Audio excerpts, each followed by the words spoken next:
The radar screen at Edwards Air Force Base Control didn't lie. Something was wrong with Flight 801. The controller on duty that Friday morning was a 20-year veteran named Stu Harwick, a man who had talked down everything from engine failures to bird strikes without ever raising his voice above a conversational tone. He had a coffee mug that said "World's Okayest Dad" and a framed photo of his golden retriever on the desk beside his monitor.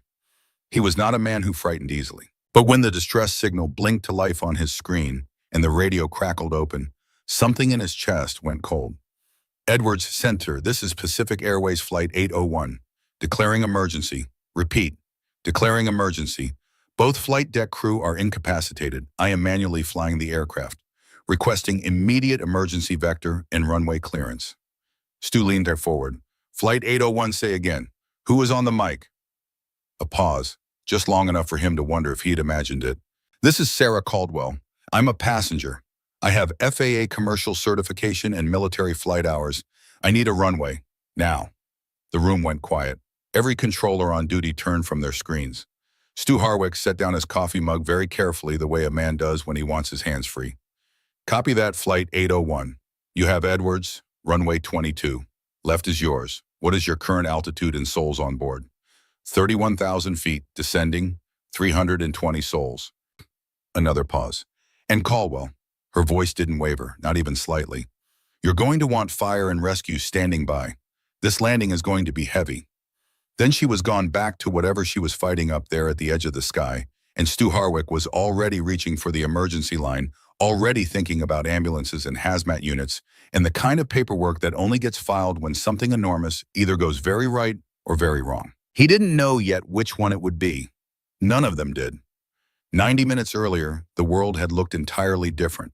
Honolulu International Airport on a Friday morning in October had its own particular rhythm, the kind that only airports achieve a tempo built entirely out of other people's urgency. Families hauling too many bags. Business people staring at phones like the answers to their lives were somewhere inside the glass. Children running ahead of parents who had already surrendered to the chaos. Sarah Caldwell moved through all of it like water through rock. Unhurried, unremarkable. She wore a wide-brimmed straw hat and sunglasses large enough to qualify as a personal policy. Her shirt was linen pale blue, half tucked into jeans, worn soft from actual use.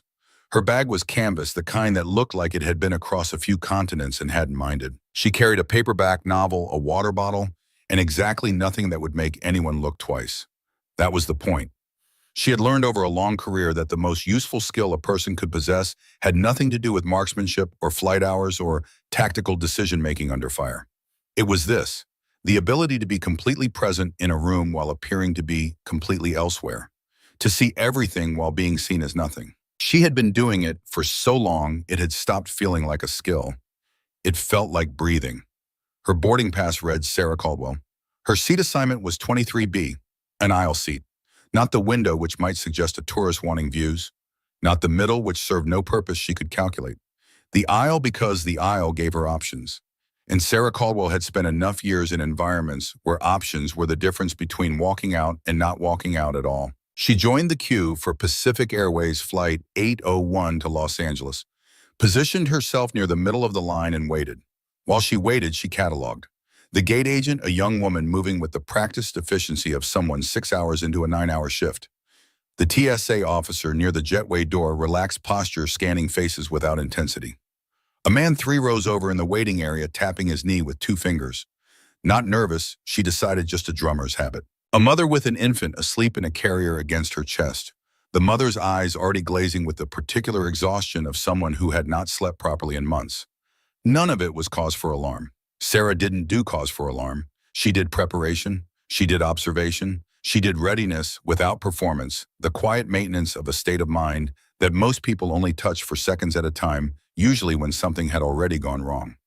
She had lived there for years. She was on vacation. The thought almost made her smile. Hawaii had been her sister's idea, delivered with the specific forcefulness that only older siblings can achieve. You need to go somewhere, Carol had said on the phone, her voice carrying all the weight of 5 years of watching her sister hollow out from the inside. Somewhere that doesn't know your name. Somewhere with water and sun and absolutely nothing that requires any version of you to be in charge of anything. So Sarah had flown to Honolulu. She had sat on a beach for 4 days. She had read 3 novels, 2 of them bad enough to be genuinely restful. She had watched the sun go down over the Pacific twice without thinking once about angles of approach or weather windows or the mathematics of survival. On the third sunset, she had cried briefly and privately for reasons she didn't examine too closely. On the fourth day, she had booked her flight home. She was ready. She was not in any conventional sense at peace, but she was something. She was functional. She was moving. After 5 years of standing still in ways that had nothing to do with her feet, she was willing to count that. The boarding call came. Sarah Rose joined the stream and stepped forward into the jetway. She gave a single nod to the flight attendant. At the door, a young woman with a practiced smile and a name badge that read Leah Merritt. Leah smiled back with genuine warmth. Sarah moved past her down the aisle, past rows of settling passengers, and found her seat. 23B. She sat. She tucked her bag under the seat in front of her and opened her novel to a page she had not actually been reading. Around her, the business of boarding continued. Overhead bins slamming. A child 3 rows back already asking when they would arrive. 2 men in the row across from her negotiating politely over the armrest in the way that American strangers do, formal and apologetic and completely determined to win. Sarah watched the flight crew. She always watched the flight crew. The senior flight attendant working the forward galley was a man in his mid-30s with a calm face and the kind of quiet efficiency that suggested he had done this long enough to stop finding it interesting. His name badge said Ryan Beckett.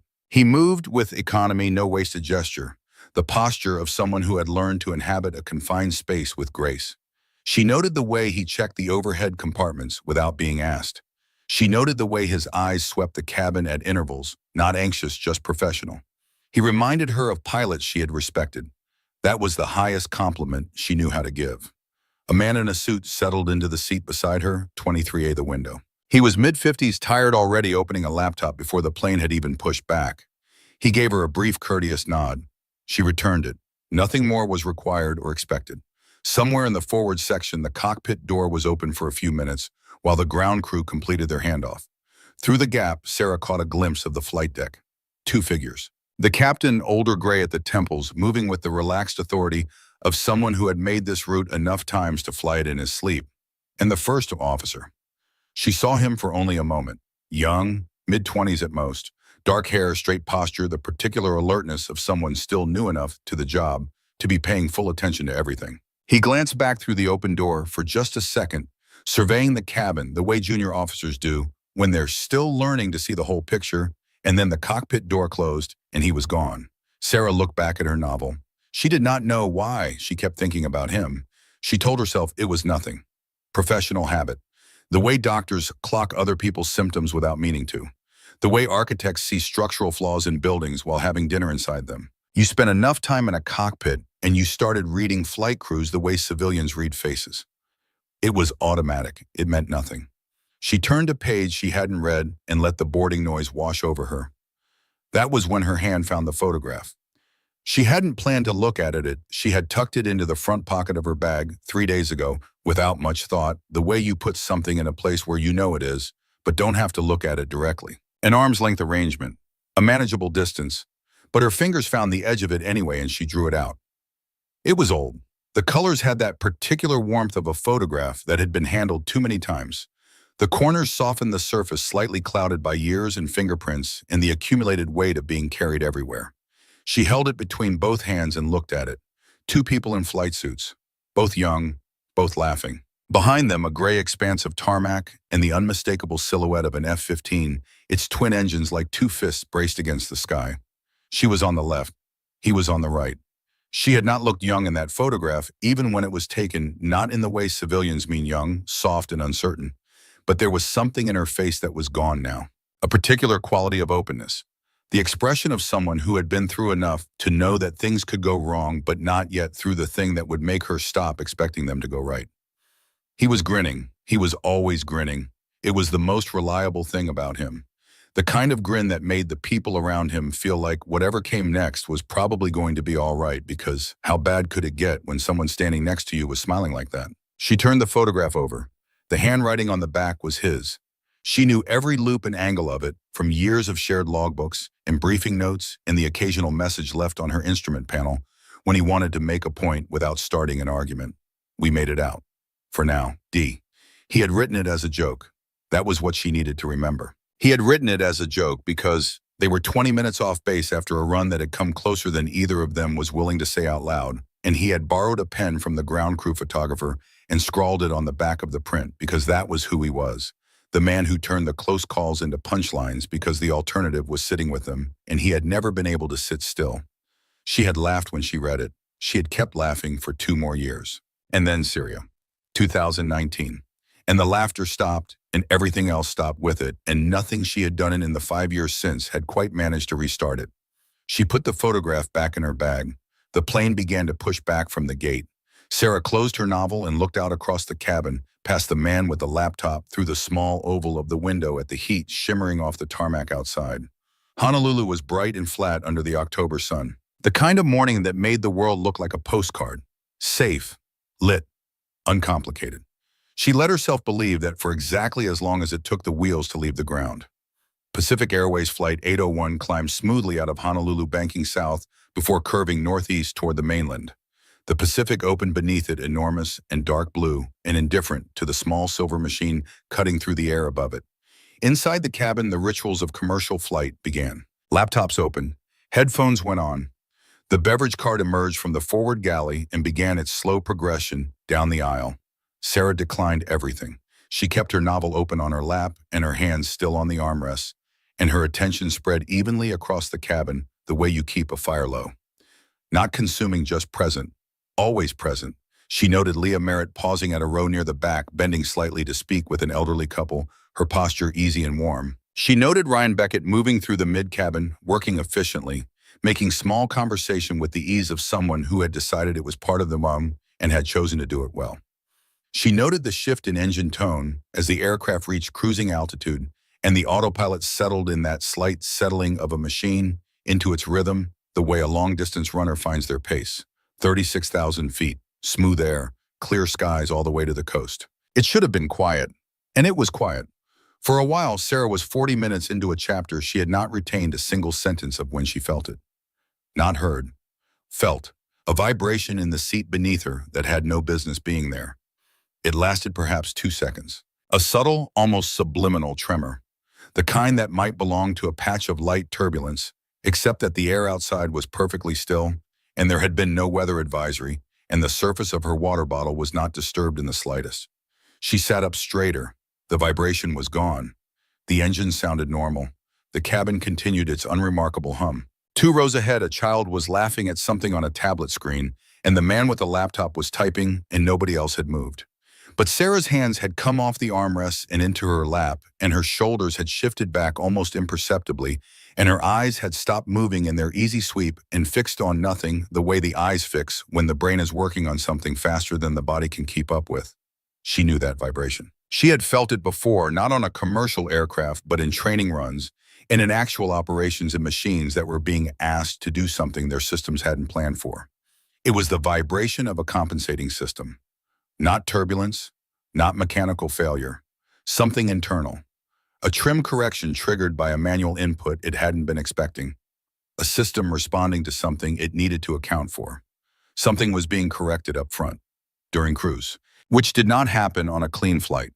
She waited, 5 minutes of sitting perfectly still, while her mind ran through every benign explanation it could construct, pilot adjusting course manually, a minor navigation, update, routine system check, and found each one slightly less convincing than the last. Leah Merritt passed her on the way to the forward galley. Sarah watched her go. The flight attendant's face was arranged in his professional register, but her walk had a quality Sarah recognized, the slightly elevated pace of someone who was not panicking but had moved 2 degrees closer to it than they wanted to be. 3 minutes later, Leah emerged from the galley and walked to the phone mounted at the forward bulkhead. She lifted the handset, waited, set it down, lifted it again, set it down again. The cockpit was not answering. Sarah uncrossed her legs. She looked around the cabin. The other passengers were largely insulated in their own private worlds, headphones and screens and sleepy. Beautiful obliviousness of people who had bought their ticket and released control of everything. None of them had noticed. People on commercial flights almost never noticed because the entire architecture of modern aviation was designed to make them not notice. Sarah noticed. She noticed Ryan Beckett now standing at the forward galley entrance, speaking quietly with Leah Merritt. his body angled in the way that people angle when they're trying to have a serious conversation without appearing to have one. She noticed the very small tension in the set of his jaw, the particular stillness of a man holding himself together, because there are 319 people in the room, and not a single one of them can be allowed to see him not holding together. She reached under the seat in front of her and opened her bag. Her hand found the black nylon folder inside slim and flat, the kind of thing that sat quietly at the bottom of every bag she owned because she had not once in 17 years left home without it. She pulled it out. She opened it. Inside, a laminated FAA commercial pilot certificate, an instrument rating, a type rating for Boeing 737 and 747 platforms. And behind those still current, by 4 months in Airbus, 320 certifications she had maintained out of a habit she couldn't quite bring herself to break. Beside those, a federal identification card. She looked at it for a moment, at the photograph on it, at the name below the photograph. Then the intercom chimed. It was a different sound from the standard chime, shorter, lower in frequency. And the voice that followed it was Leah Merritt's carefully composed, the voice of someone who had been trained for exactly this moment and was discovering that training and experience are not the same thing. Ladies and gentlemen, this is your cabin crew. We apologize for the interruption to your flight. If there is a licensed pilot aboard any licensed pilot, we ask that you please identify yourself to the cabin crew immediately. The cabin changed. It changed the way a room changes when someone opens a window in winter. You didn't see it happen. You felt it. The background noise of 300 lives in progress stumbled. Interrupted, and in the gap left by that interruption, something colder moved in. Heads came up from screens. Earphones came out. The child who had been laughing was not laughing anymore. For 3 seconds, nobody moved. Then Sarah Caldwell stood up. She didn't rush. She didn't raise her hand. She didn't announce herself. She simply rose from 23B with the quiet finality of someone who had calculated everything and was done calculating. She picked up the black nylon folder. She stepped into the aisle. Ryan Beckett was already coming toward her from the forward section. He stopped 2 feet away. He looked at the folder. She opened it. He looked at the credentials for exactly as long as it took to understand what he was seeing. "You're actually a pilot," he said. "I'm your best option right now," she said. "Take me to the cockpit." He didn't argue. He turned. She followed. The cockpit door was unlocked. Emergency protocol had already disengaged the security mechanism, and the door swung inward as soon as Ryan Beckett pressed the release. He stood aside. She stepped through. What she saw stopped her for half a second. Just half a second. The captain was in the left seat, conscious, but barely. His skin had gone the color of old brick. The particular flushed redness associated not with altitude sickness, but with hypoxia, the body's vessels dilating in protest as the brain started losing the argument with insufficient oxygen. His hands were on the controls, but his grip was wrong, too loose, and slightly trembling, the grip of a man who had told himself he was still flying when he was no longer flying. The first officer was in the right seat, and he was not conscious at all. He was young, dark hair, the particular stillness of someone for whom the body had simply stopped rather than slowed. His hands were in his lap. He was the man she had seen through the cockpit door at the gate. Sarah went straight to the environmental controls. She killed the ventilation draw to the cockpit, cutting off whatever was still feeding in from below. She found the emergency oxygen supply panel, pulled the captain's mask from its housing, and had it on his face before he could protest. He tried to speak. She told him to breathe. He breathed. Then she looked at the air quality monitoring panel. The display was blank. Not offline in the way of a system waiting to initialize, blank in the way of something that had been told to stop looking and had complied. The indicator light that should have been cycling green, the one confirming the sensor in the avionics bay below them was doing its job, was dark. Had been dark, she understood, for the entire flight. She looked at it for 2 full seconds. Someone had turned it off. She didn't know when. She didn't know who. She filed that information in the place where she kept things that mattered, but could not be acted on yet, and she turned back to the captain. His eyes tried to focus on her. "You're the pilot," he managed. "I'm the pilot," she said. She looked at the navigation display. The aircraft had drifted 17 miles south of the planned course during the minutes no one had been fully in control. The autopilot had disconnected. Manual flight mode was active, which meant the aircraft was doing roughly what it was supposed to do by inertia and trim, but inertia and trim were not a flight plan, and they were not going to get 320 people safely on the ground. She looked at the fuel gauge. She looked at the altitude. She looked at the hydraulic indicators. System 2 was running low. Not critical yet, but declining. She slid into the left seat. The controls were in her hands before the thought of it had fully formed, and something happened in that moment that she had not expected and could not have prepared for. The sensation of the yoke under her palms, the living vibration of an aircraft in flight, transmitted through metal and wire and hydraulic fluid, the immediate intimacy of a machine, telling her everything about itself through the pressure of her hands on its controls. She had forgotten what this felt like. She had spent 5 years trying to forget, and she had almost succeeded. And now it came back not as a memory, but as a physical truth. The way your body remembers swimming, not in the mind, but in the muscles, in the nerves, in the place where training goes, when it has been done long enough to become permanent. Her hands were steady. They had always been steady. She keyed the radio. Edwards Center, this is Pacific Airways Flight 801. Declaring emergency. Repeat. Declaring emergency. Both flight deck crew are incapacitated. I am manually flying the aircraft. Requesting immediate emergency vector and runway clearance. The response came within seconds. Flight 801, say again. Who is on the mic? Sarah looked at the Pacific spread below the clouds. She looked at the instruments. She looked at the long road home and calculated it the way she had calculated 1,000 roads in 1,000 skies over 10 years of flying. Things that were never supposed to be gentle. This is Sarah Caldwell, she said. I'm a passenger. I have FAA commercial certification and military flight hours. I need a runway. Now. A pause. The pause of a man doing math very quickly. Copy that, Flight 801. You have Edwards. Runway 22 left is yours. What is your current altitude and souls on board? 31,000 feet, descending, 320 souls. She reached for the intercom, the cabin switch. The button she had pressed 10,000 times in her career and had told herself she would never press again. Her thumb settled on it. Ladies and gentlemen, she said, this is Captain Sarah Caldwell speaking. She did not say former. She did not say retired. She did not say reluctant or afraid or still carrying something heavy from a runway in Syria 5 years ago that she had never been able to set down. We have experienced a medical emergency on the flight deck. I have assumed command of the aircraft and I will be flying us to Edwards Air Force Base in California. I need you to remain calm. I need you to follow every instruction from the cabin crew. She paused. We are in control. The cabin was quiet in a way that cabins almost never are. Not the quiet of sleep or distraction, the quiet of 300 people listening, really listening. I have over 10,000 flight hours, she said. I am certified on Boeing and Airbus platforms. I am a former Air Force pilot. You are in good hands.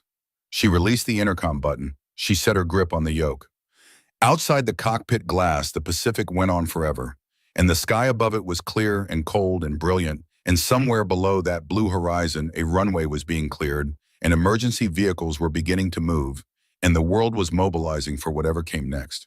Sarah Caldwell had not wanted to fly today, but she was flying. And the plane was answering her the way it had always answered her, the way every aircraft she had ever touched had answered her, with that particular willingness of a machine to be guided by hands that know what they are doing.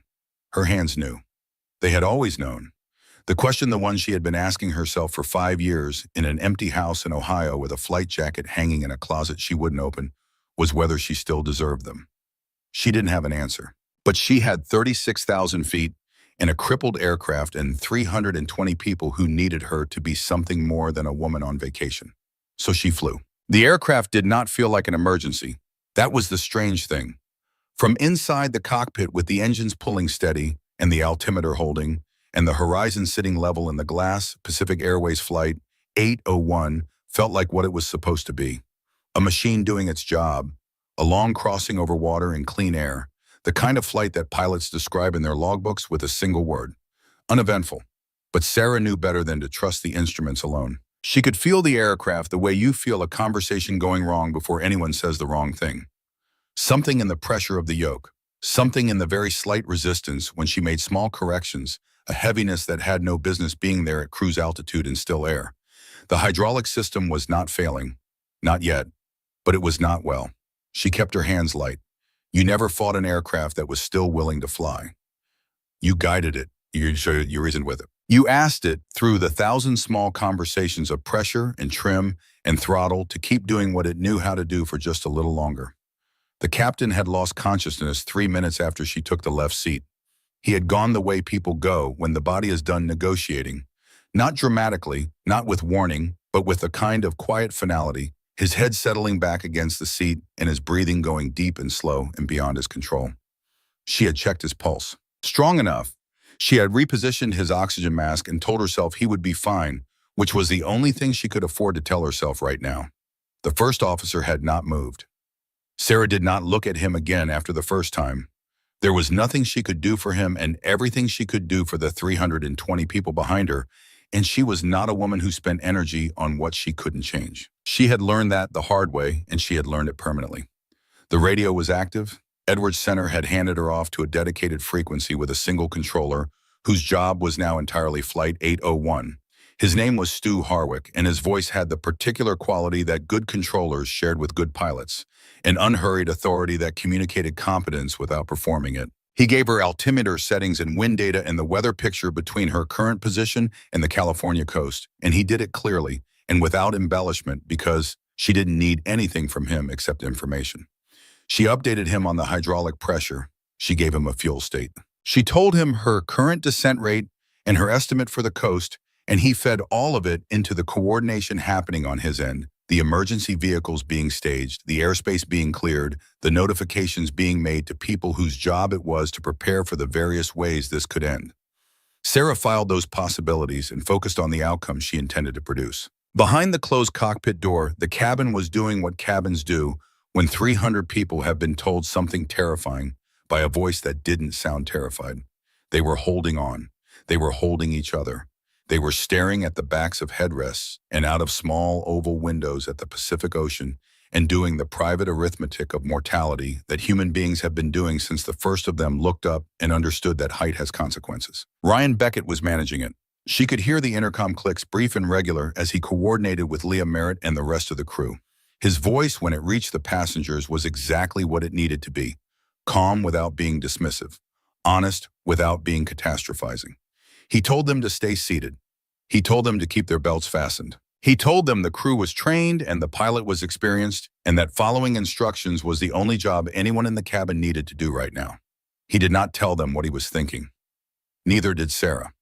40 minutes into the flight from Honolulu, Ryan Beckett had discovered something about himself that he would spend a long time afterward processing. He had discovered that he was capable of functioning at full professional capacity while carrying a weight in his chest that he could not put down and could not look at directly, a weight that had no name yet, because the words for it were still forming somewhere in the back of his mind. It had started with a name tag. He had gone to the cockpit to check on Sarah 20 minutes after she took command, not because he doubted her. He had stopped doubting her within 30 seconds of watching her work. He went because it was his job to be useful, and he had nothing else to offer except presence, the small gesture of another person letting you know that you are not entirely alone. She had not needed his presence. She had not needed anything from him except for him to stay out of the way and keep the cabin from coming apart, and he was doing that. But he went anyway, and he pushed the cockpit door open, and he stood for a moment in the threshold watching her hands move over the controls with the fluency of someone who had been doing this so long it had stopped being a skill and become an extension of will. She did not look up. Her attention was on the aircraft, all of it, every gram. And Ryan's eyes had moved the way eyes do when they are looking for something to settle on in a room full of things they don't fully understand, and they settled on the first officer in the right seat. On the young man with dark hair who had the careful professionalism of someone still in his first years of the mom, still paying full attention to everything, because nothing had yet become routine enough to stop demanding it. His name tag was visible from the doorway. James Holt, first officer. Ryan looked at it for a moment. Something moved in his mind, not recognition exactly, but the early tremor of it, like the feeling you get when a name is almost but not quite familiar, when the brain is running a search you didn't consciously initiate. Holt. He had seen that name recently. His eyes moved to Sarah's canvas bag on the floor by the captain's seat. The front pocket was slightly open. He could see the edge of something inside. The corner of a photograph. He should not have touched it. He knew that even as he was doing it. His fingers found the corner anyway and drew it out just far enough to see what it was. A photograph. Two people in flight suits, old enough to have that warmth that photographs get from being handled too many times.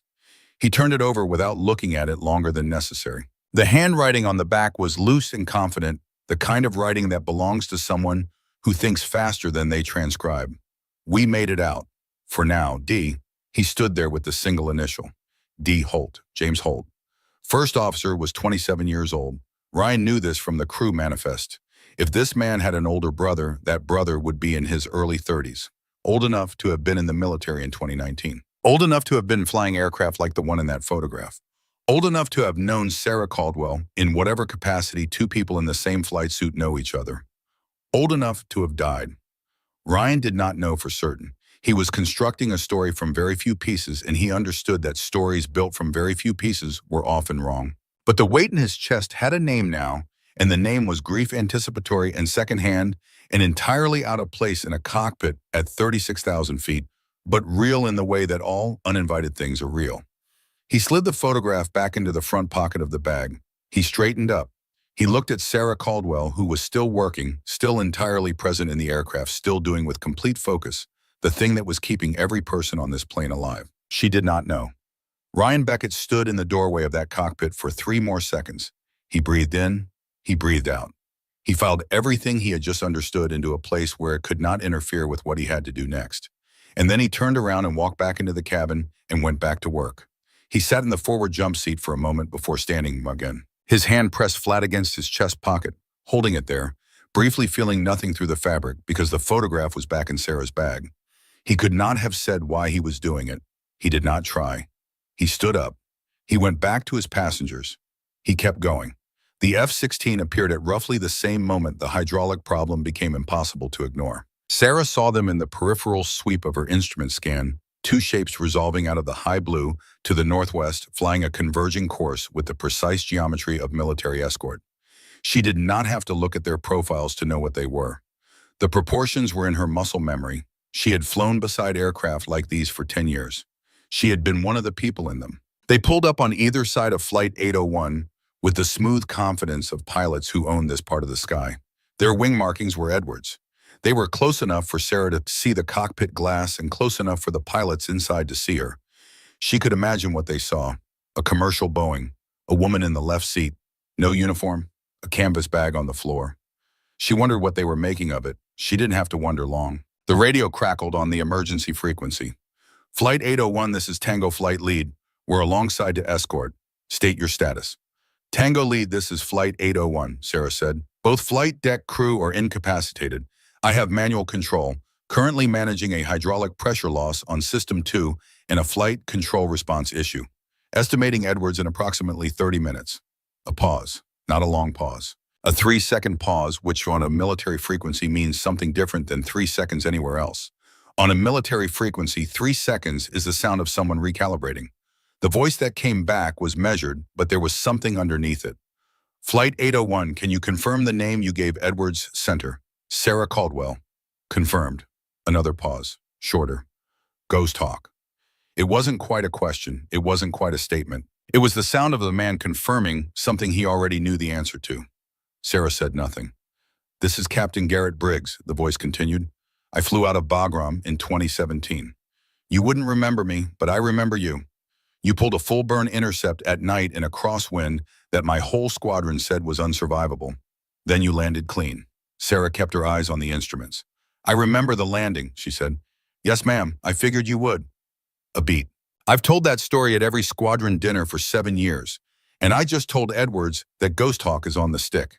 His voice had found its register now, past surprise and into something steadier. They asked me if I trusted it. I told them to clear the runway. Sarah did not let herself feel the thing that tried to move through her chest at that. Appreciate the escort, Briggs, she said. Hold your current position and keep clear of my wingtip. I may need to make corrections. Understood. We're with you. She keyed off and went back to the aircraft. The hydraulic problem was getting worse. System 2 was declining in the gradual, uneven way of systems stressed beyond their design parameters. She had been watching the pressure numbers for 20 minutes. System 2 controlled the left inboard flight surfaces and the nose gear steering actuator. At the pressure she was seeing now, she had partial function. At the pressure she would likely see by the time she reached Edwards, she would have less. She could manage that. What she could not manage as cleanly was the flap situation. She reached for the flap handle and moved it to 15 degrees. The left flap extended normally. The right flap moved to 22 degrees and stopped. She tried it again. 22 degrees. The actuator was reading a jam, mechanical obstruction somewhere in the right outboard track. She cycled it twice more with the same result and then stopped cycling it because you don't keep asking a broken thing to be unbroken. You accept what you have and you build a plan around it. What she had was asymmetrical lift. The aircraft wanted to pull right. It was doing it subtly now at cruise speed, a gentle, persistent pressure that she was countering with left aileron input and left rudder. Her foot braced on the pedal as muscles of her lower leg beginning the long, slow burn of sustained exertion. At approach speed with the left flap fully extended and the right at 22, the asymmetry would be more pronounced. She would need more rudder, more aileron, more of everything. She would need her body to keep doing what it was doing for another 25 minutes. Her right leg was beginning to argue. She pressed the rudder and held it and breathed and looked at the horizon. Ryan Beckett had been in aviation for 11 years, and in those 11 years, he had developed what he thought of as a professional relationship with fear. Not the elimination of it. You didn't eliminate it. You learned where it lived, and you learned to work around it. You just didn't put anything near that heat that you couldn't afford to lose. He moved through the cabin with a thoroughness that was partly professional and partly the need to keep moving. He checked seatbelts. He redistributed oxygen masks. He spoke in a low, steady voice to the people who met his eyes and said nothing to the ones who had found a private space inside themselves and were managing from there. There was a woman in row 14 who was praying. Her lips moved without sound, and her hands were flat on her thighs and her eyes were closed. Ryan adjusted the shade on the window beside her and moved on without disturbing her. There was a man in row 19 who had been a pilot once. Prop planes, he said, 30 years ago. Small stuff. Cessnas. But I know enough to know she's doing something up there that isn't easy. Ryan agreed that she was. There was a child in row 7, a girl of about 5, who had fallen asleep against her mother's arm with the magnificent indifference to catastrophe that only very young children and the very old can achieve. Her mother was not asleep. Her mother was staring at the seat back in front of her with the focused stillness of someone who had made a decision to hold it together and was keeping that decision one breath at a time. Ryan gave her a bottle of water and a look that tried to say everything that words in a cabin full of listening people could not say. She took the water and nodded and went back to holding it together. He was passing the forward galley on his third sweep of the cabin when the secondary communication line crackled. The channel that ran directly from ground operations to the cabin crew, which Ryan had used exactly twice in his career. He picked up. The voice on the other end was clipped and official. This is Agent Marcus Webb, National Transportation Safety Board, coordinating with the FBI field office in Los Angeles. I need to speak with whoever is managing the cabin on Flight 801. This is Ryan Beckett, Senior Flight Attendant. I need you to relay a message to your pilot. Can she take a communication on the dedicated emergency channel, frequency 121.775? I'll tell her. Ryan went to the cockpit. He knocked once. He pushed the door open. Sarah was exactly as he had left her. Hands on the yoke, eyes moving in their precise, professional sweep. The two F-16IS were visible at the edge of the view, one off each wing hanging there with the patience of machines that had been told to stay. There's a federal agent asking to speak with you, Ryan said. NTSB, coordinating with FBI, frequency 121.775. She did not look up. Get me the frequency. He reached across and dialed it. She keyed the radio. Flight 801, this is Caldwell. Captain Caldwell, this is Agent Marcus Webb, NTSB. We've been conducting a rapid review of the maintenance records for this aircraft since your emergency declaration. I need to make you aware of something. Go ahead. The cockpit air quality sensor, the device that should have detected contamination in the avionics bay ventilation and triggered an automatic alarm, that sensor was deactivated. It was not a malfunction. The deactivation was performed manually during a scheduled maintenance inspection 4 days ago by a technician named Craig Deaver. Deaver was terminated by the airline 3 weeks before the inspection he was not authorized to be performing. The cockpit was very quiet for a moment. You're telling me the sensor was disabled on purpose, Sarah said, Mom. We're telling you the evidence is consistent with that conclusion. There is an ongoing investigation and no final determination has been made. But Captain, you need to understand that this aircraft was not adequately protected from the condition that incapacitated your crew, and the absence of that protection appears to have been deliberate. Sarah looked at the instruments. She thought about the blank display she had found in the cockpit when she first sat down, the indicator that was dark before she ever touched a switch. She had known something was wrong with that panel the moment she saw it. Now she knew the shape of what was wrong. Is there anything in that information that changes what I need to do in the next 20 minutes? Webb paused. No. Then I'll be available for your investigation after I land this aircraft. She keyed off. She did not look at Ryan, but she was aware of him in the doorway, aware of the particular quality of his silence, the silence of someone who understood that this was not the moment. "Go back to the cabin," she said. "Start your brace briefing. Give them the full procedure. I want them ready." "How long?" 20 minutes to approach, maybe less." She made an adjustment to the throttle, feeling the engines respond. "Tell them it's going to be loud. Tell them not to be scared of loud." Ryan stayed in the doorway for one more second. He was looking at the first officer, at the young man in the right seat who had not moved, who was still breathing, still alive, still held in the deep suspension of a body waiting for the contamination to clear. Sarah noticed. She noticed everything. "Go," she said. He went. The California coast came up below the clouds in pieces. First, the color change in the water from the deep Pacific blue to something shallower and greener and more complicated. Then the brown edge of the coast itself, and then the land, the high desert of the Mojave, reaching back from the water like something that had been waiting a long time to be seen. Sarah had flown into Edwards twice before in her career, both times in an F-15, both times in conditions that had nothing in common with this morning. But the geography was in her memory, and memory built on the kind of repetition that military flying required was a form of precision. She knew where the runway was before she could see it. Stu Harwick came back on frequency. "Flight 801, you are 22 miles from the field. Confirm you have the airport in sight or require vectors." "Require vectors. I don't want to waste a correction." "Copy. Turn right heading 084. You'll intercept the localizer in approximately 8 miles. Wind is 8 knots from the northwest. Runway 22 at left length 15,200 feet. Emergency equipment is in position." 15,000 feet of runway. She was going to need most of it. She began the turn. The aircraft responded with the particular heaviness of an asymmetrically loaded machine, being asked to do something its current condition complicated. She felt the pull in the rudder. Her right leg braced harder. The burn was significant now. The deep fatigue of sustained exertion that did not announce itself with sharp pain, but with a growing insistence that became its own kind of argument. She held the turn. She leveled. She lined up on the heading. "Tango lead," she said on the escort frequency. "I'm going to need you to break off at 5 miles. I'll have the field by then, and I need the approach clear." Garrett Briggs came back without hesitation. "Understood. We'll hold at 5 and watch you in. You've got this ghost talk." She did not respond to the call sign, but she heard it. She felt it in the place where she had spent 5 years telling herself that person was gone. The descent continued. 16,000 feet. 14. The altimeter unwound with the patience of a clock that didn't care what was happening in the cockpit, just what was true. She reached for the flap handle again.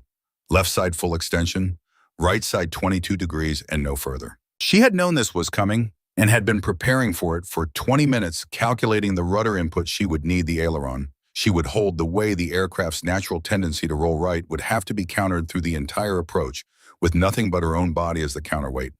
She adjusted, she trimmed, she breathed. Her right leg was running out of arguments. "Flight 801, you are 10 miles from the field. Confirm gear down and landing checklist." "Gear coming down now."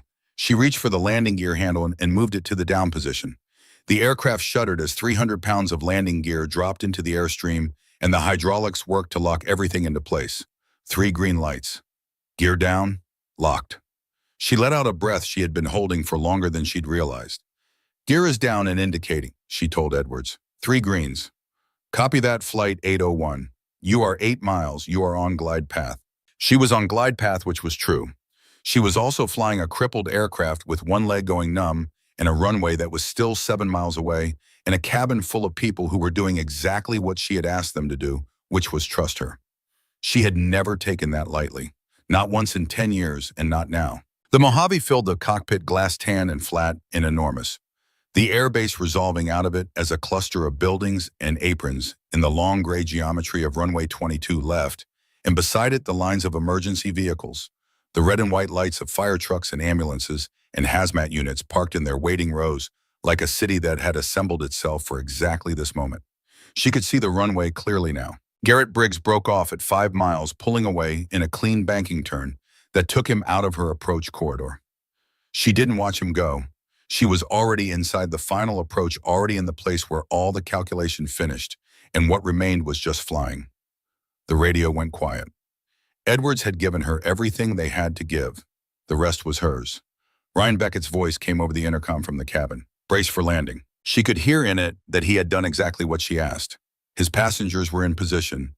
His crew was ready. 30 seconds later, he pressed the intercom key one more time.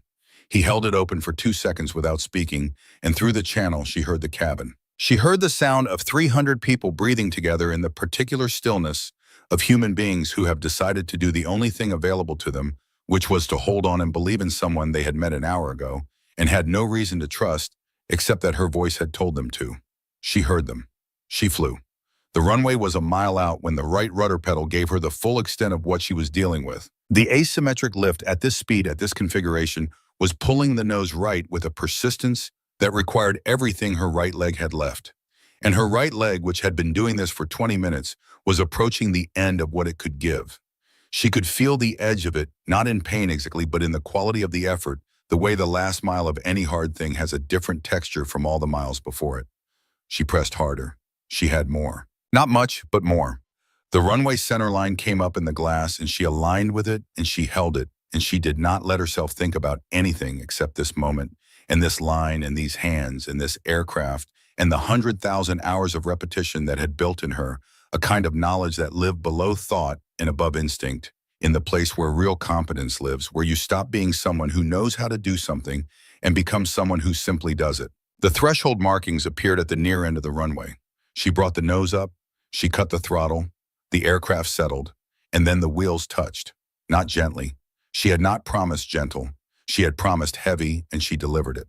The main gear hit this concrete with a force that went through the airframe and through the seats and through 320 bodies simultaneously, a single shared impact that said, "We are here, we have arrived, this is the ground, and we are on it." The nose came down. She was already on the brakes manual. Braking, feeling the aircraft resist, and then yield the tires smoking against the runway, the nose gear pulling right, and her correcting for it with what her right leg had left, which turned out to be just enough.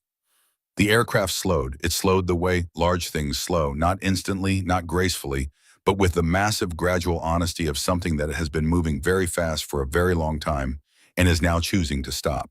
The emergency net at the end of the runway filled the cockpit glass. She braked harder. The aircraft stopped. 20 feet from the net, in the cabin behind her, a child was crying. And then someone started to clap. And then everyone did. Sarah Caldwell sat in the left seat of Pacific Airways Flight 801, with her hands still on the yoke and her right foot still on the rudder pedal, and her eyes still moving across the instrument panel in the pattern they had been moving in for the last 90 minutes, checking and rechecking and confirming the things she had just done. The way you reread a sentence you are not certain you read correctly. The engine spooled down, the instruments settled. The applause continued behind the closed cockpit door, and outside the cockpit glass, the emergency vehicles were already moving red and white lights cutting across the morning desert, coming toward her from both sides of the runway with the speed of people who had been waiting and were now done waiting. She took her hands off the yoke. She sat back. She looked at the desert through the glass, flat and brown and brilliant in the morning light, the kind of landscape that didn't apologize for anything, that just was what it was, and that had been here before her and would be here after, and did not need her to have done anything remarkable to keep existing. She found that restful in a way she couldn't fully explain. In the right seat, the first officer breathed. His name was James Holt, and she did not know yet what that meant. She keyed the intercom for the last time. "Ladies and gentlemen, this is Captain Caldwell. We are on the ground at Edwards Air Force Base. Emergency crews are alongside. Please remain seated with your seatbelts fastened until the crew instructs you otherwise." She paused. "It has been an honor to fly with you today." She set down the handset. Outside, the first of the emergency vehicles reached the aircraft. The world was coming back in, all of it, but not yet. For now, there was only the desert and the silence of an aircraft that had carried everything asked of it and arrived, and a woman in the left seat who had done the same. For now, that was enough. The first thing they did was open the doors, not the cockpit door. The cabin doors, the rear ones first, the way protocol required, and the air that came in was desert air, dry and sharp and carrying the particular clarity of high-altitude California morning, the kind of air that had never been breathed before by anyone and would never be breathed again, in quite this combination of molecules in motion. 320 people took that first breath of outside air simultaneously, and the sound they made was not applause, and it was not crying, and it was not anything that would translate cleanly into language. It was the sound of bodies remembering that they were alive, which is a sound most people only hear once or twice in a life and never forget after. Sarah heard it through the cockpit door. She sat where she was. The emergency crews had boarded within 2 minutes of the aircraft, stopping paramedics first, then hazmat in their full protective gear. Then base personnel moving with the organized urgency of people who had drilled for this and were discovering that the drill, however thorough, had not fully prepared them for the reality of a commercial aircraft on their runway with a woman in the captain's seat who was not the captain. She answered their first questions without turning around. Pilot identification, medical status of flight deck crew, last known fuel state, hydraulic system condition. She gave them everything they needed in the order they needed it, efficiently and without embellishment. When the lead paramedic reached the cockpit and began working on the first officer, Sarah finally stood. She stood slowly, not from weakness, though her right leg registered a complaint she acknowledged and set aside. She stood slowly because the transition from the person responsible for everything to the person responsible for nothing required a moment she had learned over the years to take deliberately. She picked up her canvas bag from the floor. She looked at the first officer one more time. James Holt, 27 years old. His color was better now. The oxygen had been working for 40 minutes, and it showed the flush of hypoxia giving way to something closer to normal, his breathing deeper and more regular. One of the paramedics had a hand on his wrist and was counting, and the number on his face was a good number, the number of someone who was going to be fine. She did not know yet that she knew him. She turned and walked out of the cockpit. The cabin was largely empty by the time she reached the aisle. The rear rows already deplaned through the back doors, the middle rows moving in the careful, slightly dazed shuffle of people who were not entirely trusting their legs yet. Ryan Beckett was at the forward door directing the remaining passengers with the precise economy of someone who had been running on adrenaline for 90 minutes and had decided through sheer professionalism that the adrenaline could wait until everyone was safely off the aircraft. He saw her. He looked at her for a moment with an expression she couldn't fully read. Something layered and complicated that lived behind his professional composure, and then he gave her a single nod, the kind of nod that means more than it looks like, and went back to his passengers. Sarah walked to the door and stepped out into the California morning. The brightness was immediate and total as desert sun at 9 in the morning, having made its decision about the day and committed to it fully. She stood at the top of the mobile stairs and looked out across the airfield. The emergency vehicles had arranged themselves along both sides of the runway in the ordered formation of a response that had been waiting and was now executing. Beyond the perimeter fence, there were cameras. She had expected them. News traveled faster than aircraft now, and the story of a passenger taking control of a commercial flight was the kind of story that moved at the speed of a text message. She understood that the life she had been living for 5 years, the quiet, unremarkable life of a woman who had walked away from everything she was, that life had ended somewhere over the Pacific. She walked down the stairs. Agent Marcus Webb met her at the bottom.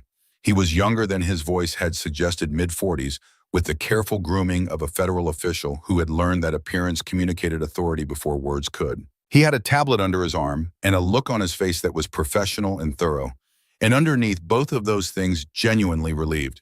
He shook her hand. "Captain Caldwell, I want to be the first person to say that what you did this morning was extraordinary. I'd prefer you to be the first person to tell me the status of the flight crew," she said. He took that without offense. "Captain Morrison is conscious and stable. He'll be transferred to Antelope Valley Hospital within the hour. The first officer is still unconscious, but his vitals are strong. The medical team expects a full recovery for both." Sarah nodded. "And the investigation?" Webb fell into step beside her as a base liaison directed them toward the mobile command vehicle. Inside it smelled like coffee and electronics and the particular tension of a situation that was still being processed. "We've confirmed the mechanism of incapacitation," Webb said, pulling up a technical diagram on his tablet. "A slow accumulation of fumes from the avionics bay conducted through a gap in the cockpit ventilation system. Under normal circumstances, the air quality sensor would have detected elevated levels within 15 minutes and triggered both an audible alarm and a ventilation redirect. The sensor that was manually disabled," Sarah said. "Yes." He met her eyes. "We have Craig Deaver on video in the maintenance bay 4 days ago. He had been terminated 3 weeks prior. He used a former colleague's access badge to enter the facility. He was in that bay for 11 minutes. Long enough." "Why?" Webb paused. "Not because he didn't have the answer, because the answer was the kind that resisted simple framing. Deaver filed a wrongful termination suit 6 months ago. It was dismissed. He filed an appeal. That was dismissed as well. He had been with Pacific Airways for 14 years. Webb looked at the diagram. We found a journal. It's consistent with someone who had decided that if the institution wouldn't hear him, he would make himself heard another way. He didn't target a specific flight. He targeted a specific aircraft. He didn't know who would be on it. Sarah looked at that for a moment. The terrible arithmetic of a man's grievance and 320 people who happened to be on the wrong aircraft on the wrong Friday morning. He's in custody. Arrested this morning. Federal charges. Sarah looked out the narrow window of the command vehicle at the aircraft sitting on the runway. From this angle, it looked entirely ordinary. Silver fuselage, Pacific Airways livery. The kind of machine that flew this route 3 times a week without incident, without anyone in row 23 needing to know what a hydraulic pressure reading meant. I'll give you whatever you need for the investigation, she said. Full statement, technical debrief, flight data walkthrough, whatever is useful. We'll need a few days to compile the flight data recorder information before the formal debrief. Webb set his tablet down and looked at her directly. I've been doing this for 18 years. I've worked engine failures, structural events, pilot incapacitation. I have never in 18 years seen anything remotely like what you did this morning. He held her gaze. How did you know you could do it? Sarah thought about that honestly. I didn't, she said. I just knew I was the only one who had a chance. The passengers from Flight 801 were being processed in a hangar at the far end of the apron, a large facility converted into a temporary reception area with folding chairs and water and blankets, and a team of counselors from the base. Sarah had been advised by the base liaison that it might be better to delay her appearance, that the passengers were still in an elevated emotional state. She had listened to this advice and then walked to the hangar anyway because she had her own views about obligation, and this was one of them. The room was large, and the light was the flat, functional light of a working facility, and 300 people in folding chairs with blankets around their shoulders looked simultaneously like a crowd and like something much smaller and more vulnerable than a crowd. Some were talking, some were on phones. A woman near the entrance was crying in the thorough, unself-conscious way of someone who had held it together for as long as holding it together was required and had now released the hold. People noticed Sarah when she walked in. It moved through the room in the way things move through rooms when something significant has happened and the person most connected to it has arrived. Not a ripple, more like a change in pressure. Heads turning in sequence, a recognition traveling from person to person. She did not stop walking. She moved through the room without performance, without announcement, just present and deliberate. She stopped at a chair beside an elderly woman who was sitting alone with a paper cup of water she had not touched. The woman looked at her. She was in her late 70s, white-haired, with the kind of face that had been beautiful for a long time and had become something more interesting than beautiful as the years accumulated. My grandson was born 2 days ago, she said. I was going home to meet him. Sarah sat in the chair beside her. What's his name? Thomas, after my husband. That's a good name. The woman reached out and put her hand over Sarah's hand, where it rested on her knee. Her grip was firm. The grip of someone who wanted to convey something specific and was choosing touch because words were insufficient. Thank you, she said, not with drama, with the directness of someone stating a fact. Sarah did not deflect it. She had spent years deflecting things that were meant for her, and she was beginning to understand that deflection was its own kind of dishonesty. Go meet Thomas, she said. She stayed in the hangar for an hour. She did not make a speech. She did not position herself at the front of the room. She moved through it, doing what was needed in the place it was needed, and what was needed here was simply for the person who had flown them to be visible and ordinary, to prove by her presence that the extraordinary thing was over, and that what came next was the unremarkable business of living. Ryan Beckett found her near the exit. He looked like a man who had been awake for 48 hours and had just discovered a 31st hour he didn't know existed. He had shed his uniform jacket and his sleeves were rolled to the elbow, and there was a quality about him of something stripped down to its essentials, all professional surface burned away by the morning. He stood in front of her and said nothing for a moment. Then he reached into his chest pocket and drew out the photograph. He held it with both hands and looked at it and then looked at her. And Sarah understood from the specific quality of his expression, something between apology and grief, that what was coming was not small. I found this in your bag, he said. When I came to the cockpit, I shouldn't have looked. I'm sorry. She looked at the photograph. She looked at his face. Tell me, she said. He told her about the name tag. He told her about the last name. He told her about the handwriting on the back and the initial D and the way things had assembled themselves in his mind into a conclusion he had spent the rest of the flight hoping was wrong. When he finished, Sarah stood very still. The hangar noise continued around them. Somewhere across the room, a child was laughing. The world was doing what the world does, proceeding indifferent to the fact that something had just shifted irrevocably inside a person standing near the exit. "The first officer," she said, "James Holt." "Yes." She looked at the photograph in Ryan's hands. She looked at Dee and the period after it and the way the ink had faded at the corners from 5 years of handling. "Thank you for telling me," she said. She took the photograph, she put it in her pocket, and she went to find James Holt. The base medical facility was a low building behind the main administration complex, clean and efficiently staffed. The first officer had been moved there from the aircraft within the first half hour, and by the time Sarah arrived, he had been there long enough for the oxygen to have done its full work. He was awake. She knew this before she reached his room, because she could hear him in the hallway, a young man's voice in conversation with a medical staff member, the voice of someone piecing themselves back together, asking questions, orienting to place and time and the facts of what had happened. She stopped outside the door. She had been in more difficult situations than this. She had walked into briefing rooms where she was the only person who knew the mission had gone wrong. She had stood at the edge of a runway in Syria in the late afternoon light and done the accounting. She had sat across from a casualty officer and listened to the official language for the things she had already known in the unspoken language of the radio going silent. She had done harder things than walking through a door. She walked through the door. James Holt was sitting up in the hospital bed with the posture of someone who had just demonstrated to a medical professional that they could sit up without assistance. He was young in the way that first officers are young, not naive, but not yet carrying the accumulated weight of the years that make a face look like it belongs to someone who has survived a few things. His dark hair was disordered from the oxygen mask, and he had the pallor of someone recently unconscious, but his eyes were clear. He looked at her, and he knew who she was.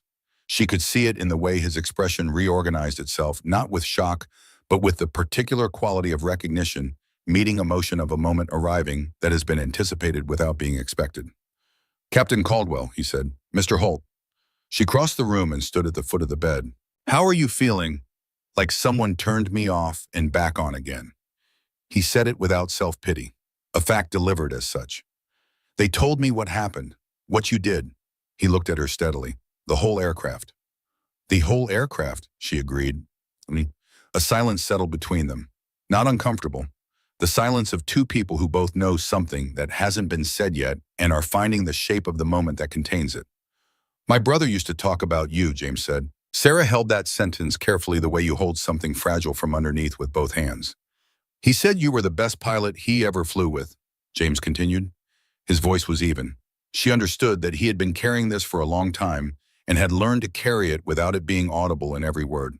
"He said you had a quality in the air that he'd never seen in anyone else. He said it wasn't skill exactly, or not only skill. He said it was that you cared about getting everyone home, that you counted them every single time before you took off and after you landed, and if the numbers didn't match, you didn't leave." Sarah did not trust herself to speak.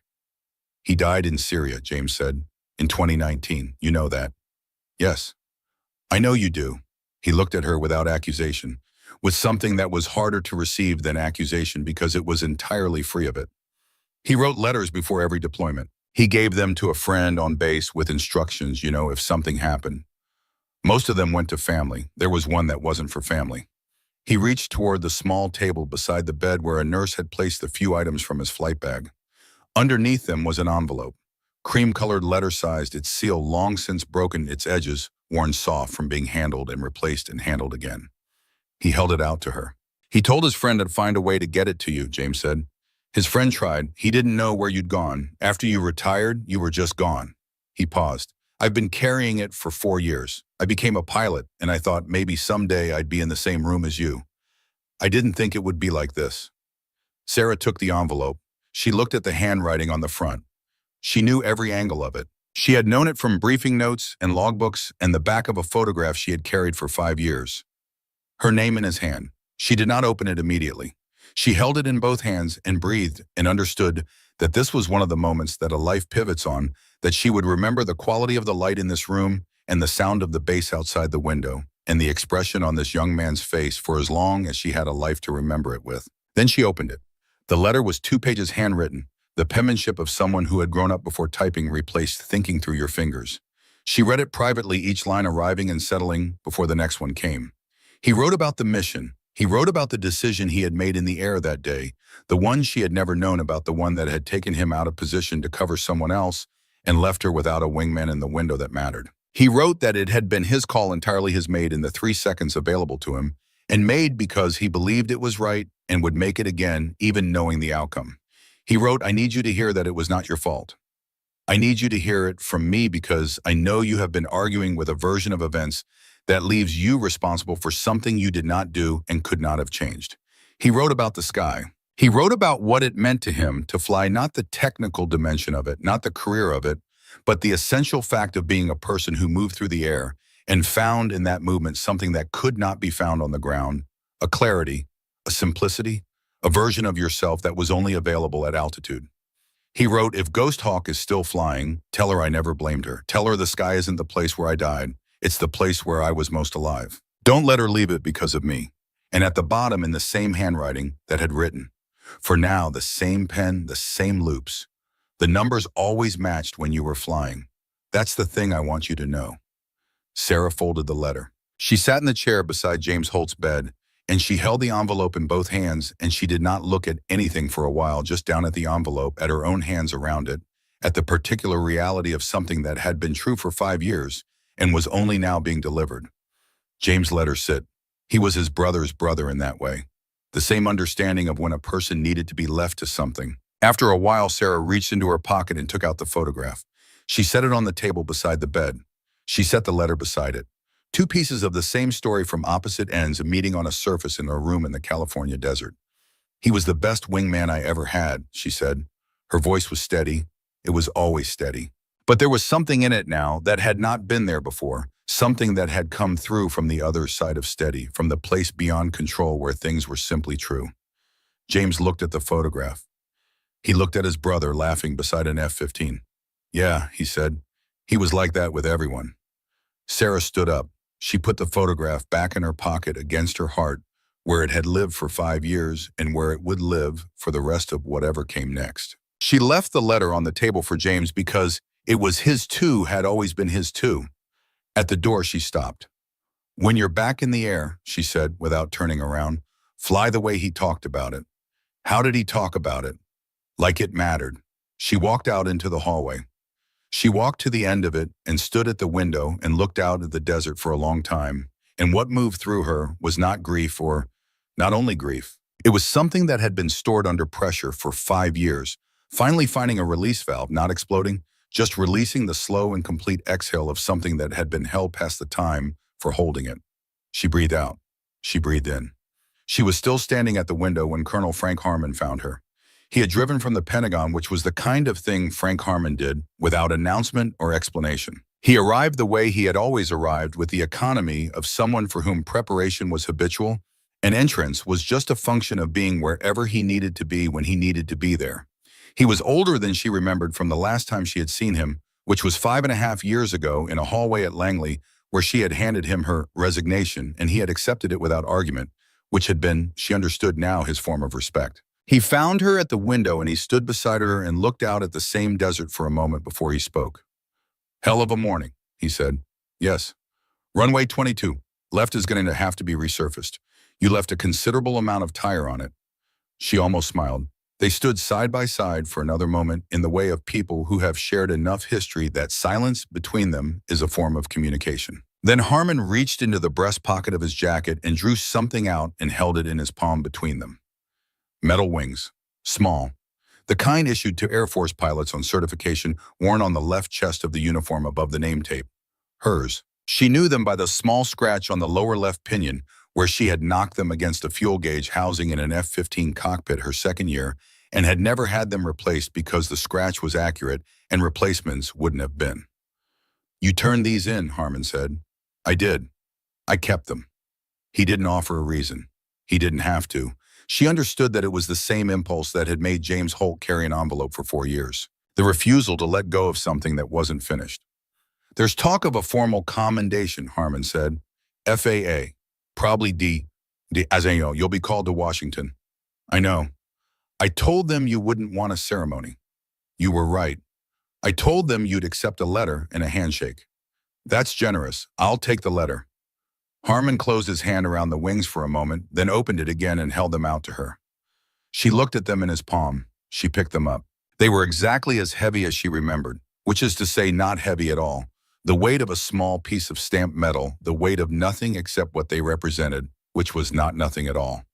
She put them in her pocket beside the photograph. Harmon nodded once the nod of a man who has done what he came to do and is at peace with it. The Air Force is reviewing options, he said. If you ever wanted to come back in any capacity, consulting instruction evaluation. Nothing operational. Nothing that would require you to be anyone you don't want to be. I'll think about it. That's more than you said last time. He pulled his jacket straight. That's enough. He left the way he had arrived without performance, without looking back. She watched him go, and then she turned back to the window in the desert, and after a while she stopped seeing the desert and started seeing what was beyond it. The long, flat interior of the country, the plains and the river valleys, and somewhere in Ohio, a small airfield and a Cessna. 172 and a retired instructor named Pete Callahan, who had left her a voicemail 3 months ago, asking if she ever wanted to take a plane up just for the sake of it, just to remember what it felt like. She had not returned the call. She was going to return it now. The debrief with Agent Webb took 4 hours and covered everything from the moment she had first noticed the vibration in her seat to the final brake application on runway 22 left. She gave him the technical detail he needed in the chronological sequence his report required, and at the end she signed 3 documents and was given 2 business cards and told that her cooperation would be appreciated. She told him she would cooperate fully. She meant it. The media request list, which the base's public affairs office delivered to her on a printed sheet at the end of the afternoon, ran to 37 outlets. Morning shows, cable news networks, newspapers, podcast producers, a documentary company, and 4 separate entities describing themselves as literary agents. She read the list carefully. She gave it back. The public affairs officer looked at her with the professional composure of someone absorbing a disappointment they had been trained for. "Is there anything you would like us to communicate on your behalf?" he asked. Sarah thought about it. "Tell them the aircraft is out of service pending inspection," she said. "Tell them the crew is recovering. Tell them the passengers are safe." She handed him back the list. "Everything else that matters is in the flight data recorder." And she left the base at 6 in the evening, driven by a liaison officer, to a hotel in Lancaster. The room was clean and quiet and faced away from the road. She set her bag on the bed and sat beside it. Her phone had 47 missed calls. She put it face down on the nightstand and opened the front pocket of her bag instead. The envelope from Leah Merritt was there. Ryan Beckett had brought it to her at the hangar before she left, a plain white envelope with Captain Caldwell written on the front. Inside was a single folded page. "I just got off the phone with the Flight Academy in Phoenix. They have an open spot in the January cohort. I told them I had a recommendation from the best pilot I'd ever seen fly. They asked who. I told them. There was a long pause. Then they said, if you can get us a letter from Sarah Caldwell, the spot is yours. I don't know if that's the kind of thing you do anymore. I don't know anything about your life outside of what happened this morning. But I know that what you did up there changed something in me that I don't think is going to change back. And I know that I want to fly. I've always wanted to fly. I just needed to see someone do it the way you did it to understand that wanting is enough of a reason. No pressure. I mean that. Whatever you're doing next, thank you for today." Leah Sarah read it twice. She found a pen in the hotel desk drawer, a sheet of hotel stationery. She sat at the desk and she wrote a letter of recommendation for Leah Merritt, and she wrote it the way she wrote everything, without unnecessary words. Each sentence doing the work of 3, the specific and honest account of what she had observed in a young woman over the course of 90 minutes in a crisis that would have undone people with twice her experience. She sealed it. She would mail it in the morning. She sat at the desk for a while after that, not doing anything, just sitting with her hand flat on the surface beside the hotel pen, thinking about the last time she had felt the particular lightness of a thing set down that had been carried too long. She could not remember that time. She took the photograph out of her pocket. She looked at Daniel Holt laughing beside the F-15. For the first time in 5 years, the image did not carry the weight of the thing that came after it.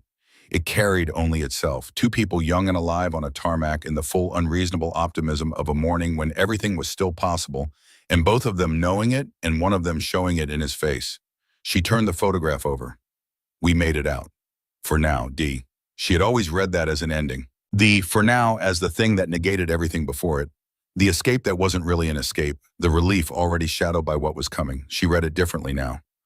"We made it out." That was the sentence. That was what he was saying. On that day and that moment, they had made it out. And the for now was not a cancellation of that fact. It was just honesty about what all moments are. Temporary. Finite. True while they last, and true after they end, the truth of them unchanged by what comes next. She had made it out of Syria too. She had carried it wrong, but she had made it out. She put the photograph back in her pocket. She picked up her phone. She found Pete Callahan's number in her contacts and looked at his name and thought about the airfield outside Columbus and the Cessna 172 and the particular quality of altitude on a clear Ohio morning, the way the ground went small and the horizon went wide, and the machine under your hands said clearly and without metaphor that you were exactly where you were. She pressed call. He answered on the second ring. It was after 9 in Ohio, and he had clearly been awake because Pete Callahan had never needed much sleep and had always been at his most useful in the hours when most people were not. Well, he said, and she could hear in that single word that he had seen the news that he knew that he had been waiting. There she is. I'm coming home in a couple of days, she said, and I want to take that plane up. A pause. Short. The pause of a man who understood that the right response to this was not sentiment, but practicality. I'll file a weather check for Thursday morning, he said. Wind's supposed to be favorable. Thursday, she said. Thursday. She hung up. She went to sleep. Thursday came the way October mornings come in Ohio, with a quality of light that was neither summer's excess nor winter's austerity, but something more honest than either. Clear, deliberate. The kind of morning that neither promised nor threatened, just offered what it had. Pete Callahan was already at the airfield when she pulled up. He was standing beside the Cessna 172 with his coffee and his measured expression and the demeanor of a man who had decided some time ago that each morning was worth being present for. He handed her the weather printout without ceremony. She looked at it. Wind from the southwest at 6 knots. Visibility unlimited. No ceiling. She handed it back. She did the pre-flight herself because she always did the pre-flight herself, because that was not a step you delegated, because the pre-flight was the first conversation between a pilot and an aircraft, the one where you establish the basic facts of the relationship. The Cessna had what it needed. She got in. The cockpit of a Cessna 172 is not the cockpit of an F-15. It is something smaller and more personal, the way a conversation between two people is smaller and more personal than an address to a crowd, and no less consequential for it. She settled into the seat and put her hands on the controls and felt the aircraft tell her in the simple and direct language of all aircraft that it was ready. She was ready. She ran the checklist. She started the engine. She listened to it catch and settle into its rhythm, smaller than what she was accustomed to, but honest, the sound of a machine doing exactly what it was built to do without apology or complication. She taxied to the end of the runway. She looked down the length of it, a small runway in a small Ohio airfield on a Thursday morning in October, the grass on either side still carrying the dew, the sky above it open and blue and offering everything it had. She thought about the count, the way she always thought about the count before every flight, one for herself, the most important count of all, because it was the one that told you what you were responsible for bringing back. She brought the throttle forward. The Cessna rolled. Slowly at first, then with gathering purpose, the wheels talking to the runway in the particular language of takeoff, the conversation that ends when the aircraft decides it has enough and lifts itself away from the ground with the quiet authority of something that was always going to do this. The wheels left the runway. The ground fell away. Ohio opened up below her in the particular way that places from the ground reveal themselves from the air, smaller and more legible and more beautiful than you expected. The familiar made new by altitude. She climbed through 1,000 feet and then 2,000, and then she leveled at 5,000 and let the Cessna find its trim and looked out at the horizon in every direction. It was very wide. It was very clear. She reached into her chest pocket and touched the photograph through the fabric, not taking it out, just confirming it was there, the way you confirm things that matter by the specific fact of their weight. It was there. Pete Callahan's voice came over the radio, mild, unhurried. How's she handling? Sarah looked at the instruments. She looked at the scan. She felt the aircraft under her hands and the air around it, and the 5,000 feet of clean Ohio morning between her and the ground. In her pocket, a photograph of two people who had made it out. In her other pocket, a pair of wings with a scratch on the lower left pinion that she had never had repaired. The numbers matched. They always had when she was flying. That was what he had wanted her to know. Not a consolation, a fact. The truest one he knew. Like she always did, she said. She kept flying. Below her, the world was doing what worlds do, moving forward, carrying everything inside its present. None of it resolved, none of it finished, all of it ongoing. 320 people were living their Thursday, each of them carrying inside them some version of the last thing they had expected to survive, which they had survived. A young first officer was sitting in a hospital room reading a letter written by a brother who had known him better than anyone. A flight attendant in Phoenix was opening an acceptance letter from a flight academy. A retired colonel was on an airplane back to Washington, carrying in his chest pocket the knowledge that the pilot he had always believed in had proven him right one final time. Or perhaps not the final time, perhaps not final at all. And Sarah Caldwell Ghost Hawk, the woman who had walked through Honolulu Airport that morning with a straw hat and an intention to be nobody, was at 5,000 feet above Ohio, with her hands on the controls and the horizon going wide in every direction. She had never stopped being a pilot. She had just needed to remember that the sky had never stopped being hers. The Cessna banked gently west following the light. She let it.